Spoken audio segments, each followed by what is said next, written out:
Those of you that have seen my videos know that I refer to standard models rather frequently, but a standard model isn't a type of car specifically. The word standard is used a lot in automotive circles. In general, it means not optional. Standard features, such as a standard transmission, which people often use interchangeably with manual transmission, although even when it did mean a manual transmission specifically, it more often meant a 3 on the tree than a 4 on the floor. And often when people say a standard model, what they typically mean is a base model, a stripper. However, as companies began expanding into secondary models, the primary models became known as standard models. This is a concept that dates back to a time when models were little more than trim levels, and people simply referred to a car by make and year, such as a 40 Ford or a 57 Chevy, a concept that started to go away in the 1960s.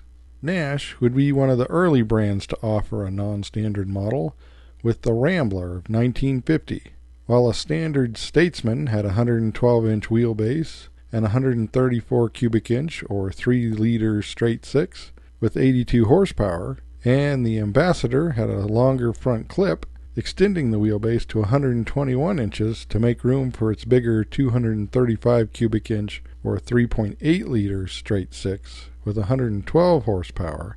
The two cars were otherwise essentially the same, but the Rambler, often considered America's first modern compact car, didn't share body panels with the other two cars and ran on a 100-inch wheelbase. It used a similar but smaller version of Nash's straight six at 173 cubic inches or 2.8 liters, but still managed 82 horsepower, making it a bit of a hot rod for the time, inspiring the song The Little Nash Rambler. In response to the Rambler, Hudson created the Jet in 1953. The standard Hudson Wasp used a 119-inch wheelbase, weighed over 3,400 pounds, and used a 232 cubic inch straight six with 127 horsepower, while the sportier Hornet ran on a 124-inch wheelbase and used a bigger 308 cubic inch straight six with 145 to 170 horsepower. The compact Jet, however, used a 105-inch wheelbase, had an overall length of about 181 inches, and weighed less than 2,700 pounds. And the engine was a 202 cubic inch or 3.3 liter straight six with 104 horsepower.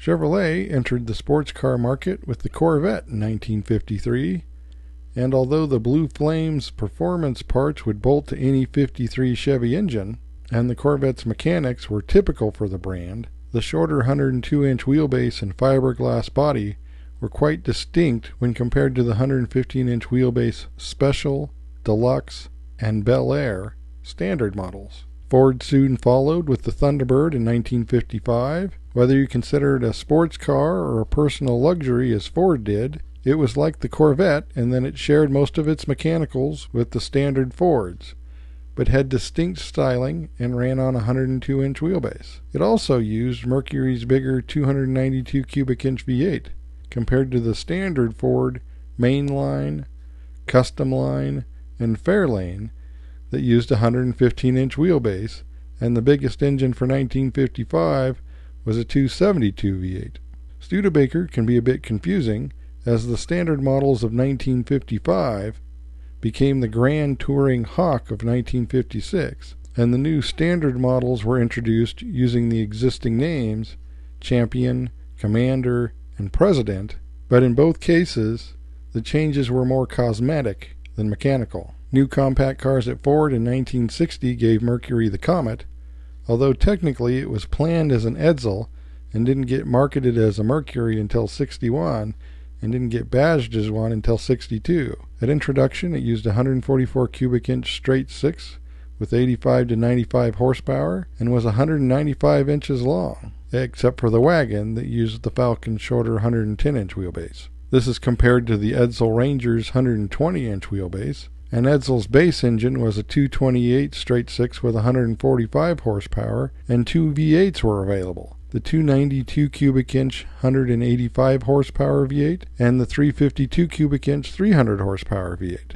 And the standard Mercury Monterey, Montclair, and Park Lane used an even bigger 126-inch wheelbase with only V8 options at 312 cubic inches and 205 horsepower, 383 cubic inches and 280 horsepower, and the Lincoln 430 at 310 horsepower. Similarly, the Valiant was introduced as a new brand in 1960, but would eventually take on Plymouth badging. While real Plymouths use a 118-inch wheelbase on all but the wagons that used the Dodge 122-inch wheelbase, and the lightest models were over 3,400 pounds. A new 225 slant 6 with 145 horsepower was the base engine, but you could get a V8 in 318, 361, or 383 cubic inch sizes with up to 330 horsepower. The Valiant was introduced with a 170 cubic inch slant 6 or 2.8 liter,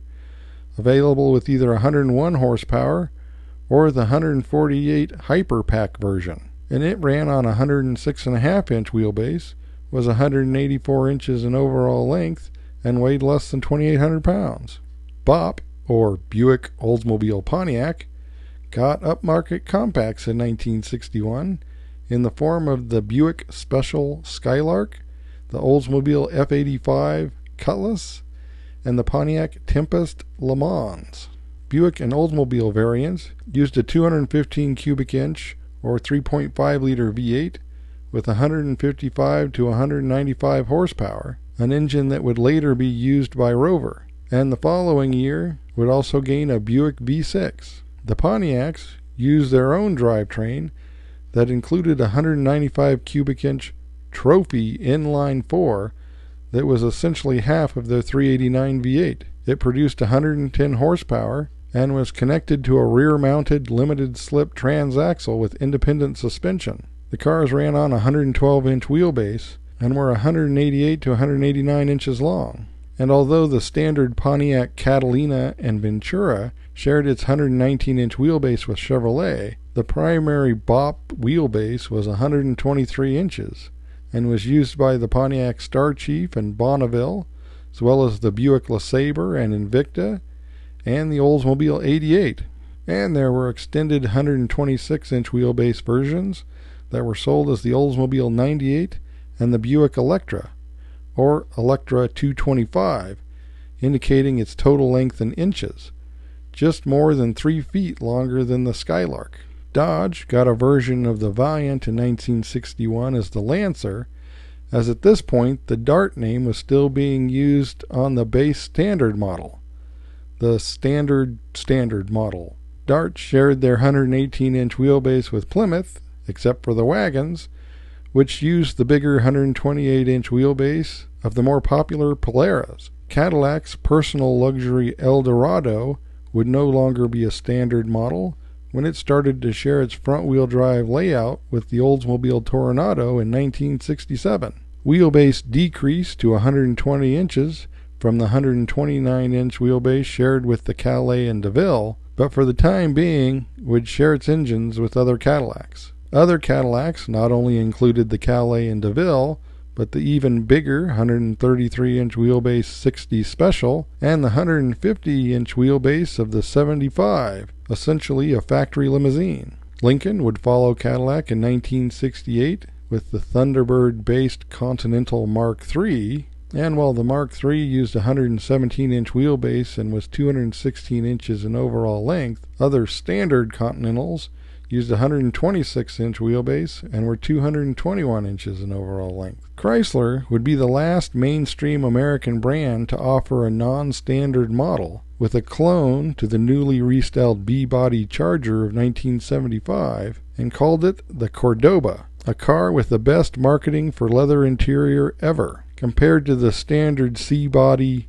Newport and New Yorker, it had a 9-inch shorter wheelbase. Interestingly enough, the B-body had been the standard model before the C-body was introduced from 1962 to 1964, and then would replace the C-body in 1979. But don't think this is strictly an American concept, or that it ended in the 1970s. Has there been a non-standard Rolls-Royce? I want to say yes, but I can't think of one. And can you name this model a Subaru? I'll give you a clue. It's not GL. Will we ever again see a company offer a dozen variations of a single car instead of a dozen different cars that all seem the same? Is the age of a single platform brand a thing of the past, or is it the wave of the future? You tell me. As always, thanks for watching. Don't forget to like, subscribe, and comment below.